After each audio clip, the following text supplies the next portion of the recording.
안녕하세요. 올바른 다이어트 정보를 전달하는 한용쌤의 건강한 다이어트 채널의 트레이너 김한용입니다.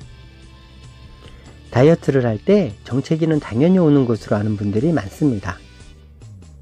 정체기 없이 지속적으로 살을 빼서 원하는 체중을 만들고 싶으신 분은 끝까지 시청을 해주세요.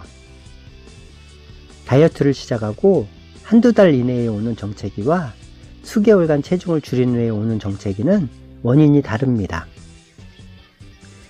다이어트 초기에 오는 정체기는 보통 칼로리 균형이 맞게 되면서 옵니다.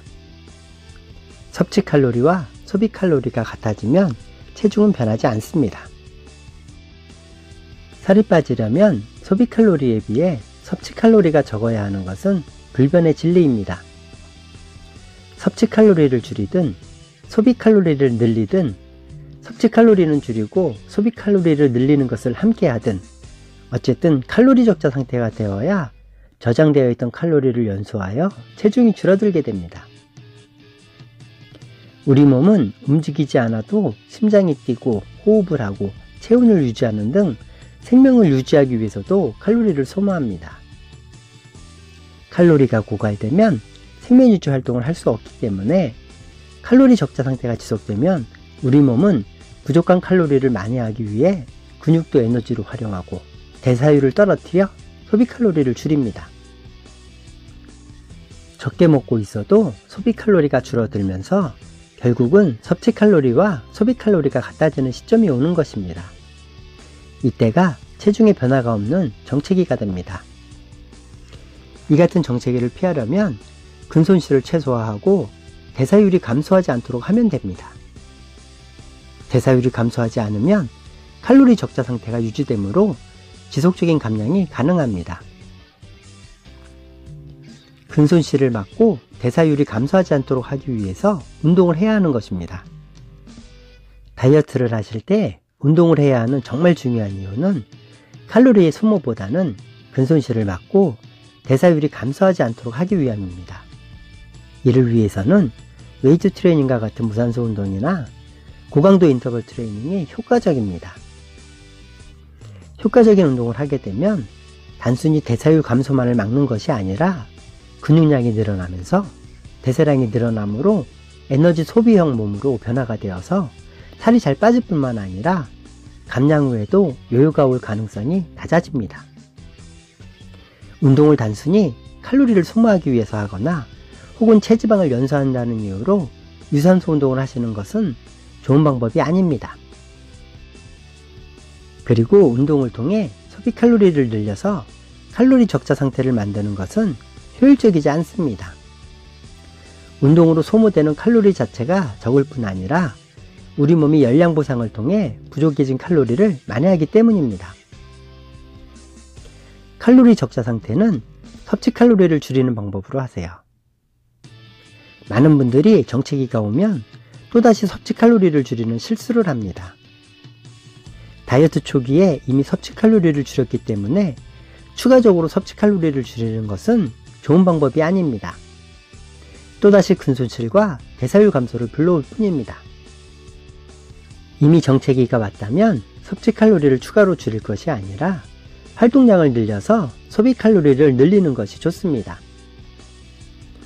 섭취 칼로리를 지나치게 제한하여 체중을 줄이면 설령 목표 체중까지 감량을 해도 요요가 오기 쉽습니다. 결국은 실패로 끝나게 될 가능성이 높다는 말입니다. 다이어트를 수개월 진행하고 체중도 어느 정도 줄이고 나서 오는 정체기는 우리 몸이 저항을 하기 때문입니다. 체지방도, 근육도, 체수분도 적정량이 있어야 건강을 유지할 수 있기 때문에 우리 몸은 무엇이든 적정량보다 적어지면 더 이상 줄어들도록 내버려 두지 않습니다. 부족한 것이 있으면 버티고 다시 채워 넣으려는 반응을 합니다. 비만은 체지방이 많은 것이지 근육이나 체수분이 많은 것이 아닙니다. 체지방을 줄이는 다이어트를 하셔야 합니다. 체지방을 빼는 다이어트는 일주일에 1-2kg씩 줄어들지 않습니다. 거의 변화가 없는 것처럼 서서히 변합니다. 그러나 체지방을 줄이는 것이 올바른 다이어트 방법이며 그렇게 해야 지속적인 감량이 가능하고 정체기나 요요의 가능성도 낮습니다. 많은 분들이 체중이 빨리 줄어든다는 이유로 근손실이나 체수분이 줄어드는 다이어트를 합니다. 근육량이 줄어들거나 체수분이 줄어들면 빠르게 체중이 감소하지만 금방 한계에 부딪히고 오랜 정체기에 결국은 포기하기 쉽습니다. 마지막으로 드릴 말씀은 체중의 변화가 없다고 무조건 정체기라고 판단하지는 마세요.